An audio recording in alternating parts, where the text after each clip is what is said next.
कटिहार के हसनगंज प्रखंड में गांव की सरकार बनाने को लेकर खासा उत्साह देखा गया। पंचायत चुनाव के दूसरे चरण में बुधवार को हसनगंज प्रखंड में कुल 65 बूथों पर शाम 6 बजे तक लगभग 71% वोटिंग के साथ शांतिपूर्ण माहौल में मतदान संपन्न हो गया। 6 पदों पर हुए मतदान के बाद 508 प्रत्याशियों की किस्मत ईवीएम और मतपेटी में बंद हो गया। इन 508 उम्मीदवारों के भाग्य का फैसला 1 व 2 सितंबर को होगा। 1 या 2 सितंबर को हसनगंज प्रखंड की मतगणना होगी। मतदान खत्म होने के बाद प्रत्याशी अपनी अपनी जीत को सुनिश्चित कर रहे हैं। मतदान को लेकर सुबह से ही मतदाताओं में काफ़ी उत्साह दिखा। दोपहर में कुछ देर तक मतदान का रफ्तार कम रहा।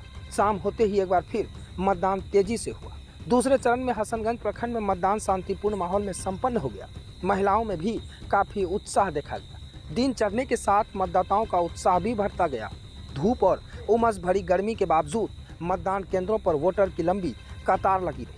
वोट डालने में आधी आबादी ने अपना दम खम दिखाया, साबित कर दिया कि महिलाएं सिर्फ रसोई तक ही सीमित नहीं बल्कि चुनाव में भी उनकी महत्वपूर्ण भागीदारी होती है। बूथों पर पुरुष की तुलना में महिलाएं कम नहीं थीं। प्रशासन की गतिविधियों से नजरें बचा मतदान के दिन भी उम्मीदवार व उनके समर्थक वोटरों को लुभाने का हर संभव प्रयास कर रहे। बाहर बूथ के इर्द गिर्द कई तरह के लोग जमे रहे, चुनावी गणित सुलझाते रहे।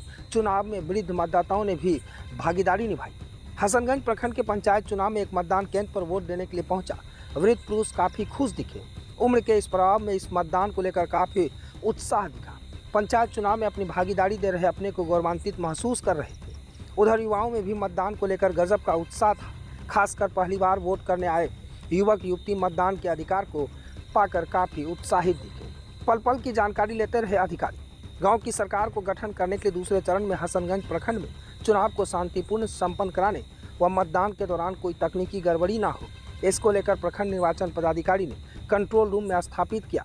कंट्रोल रूम में अधिकारियों के साथ कई कर्मी, पुलिस बल, अग्निशमन की भी गाड़ी, तकनीकी संबंधित कर्मियों को भी तैनात किया गया था।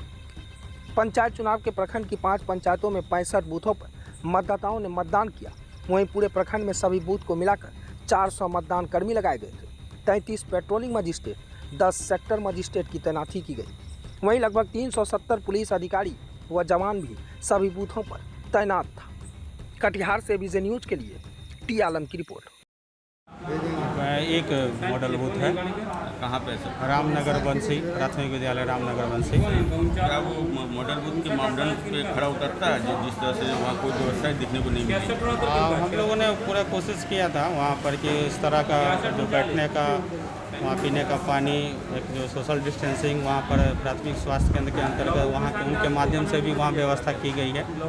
और कोशिश तो हमारी पूरी रही है कि वो आदर्श मतदान केंद्र का जो मानक है उसको खरा उतरे। अगर क्या कोई दिक्कत है तो हम उसको देख लेते हैं कहाँ पर क्या समस्या आ रही है। सर वहाँ टेंट पूरी तरह से लगा है, ना पानी की व्यवस्था है, ना थर्मल स्कैनिंग की व्यवस्था है। ठीक है, हम बात कर लेते हैं अगर थर्मल स्कैनिंग का नहीं, लेकिन टेंट तो लगा हुआ है और पानी की व्यवस्था आप कह रहे हैं तो पता कर लेते हैं। दूसरा सवाल सर कि बायोमेट्रिक मशीन के कारण लंबे देर से लोग कतार में लगे हैं और वोटिंग प्रॉपर नहीं हो पा रही है। जो रफ्तार में वोटिंग होनी चाहिए वो नहीं हो पा रही। देखिए, बायोमेट्रिक के लिए जो इस बार लागू हुआ है चुनाव आयोग का जो आदेश है, उसके लिए कहीं कहीं किसी मतदान केंद्र पर जो है अगर इंटरनेट की जो कनेक्टिविटी है उसके कारण थोड़ी सी स्लो हो रही है। लेकिन ऐसा है कि ऐसा नहीं कि अब वो अगर थोड़ा देर के लिए काम नहीं कर रहा है तो लोग रुके रहेंगे, तब तक मतदान प्रक्रिया आगे चलती रहेगी। और जो टेक्निकल टीम है सभी बूथ के लिए, 65 बूथ के लिए और कोऑर्डिनेटर है वो बिल्कुल ही घूम करके उसको वॉच कर रहे हैं, जो कर रहे हैं।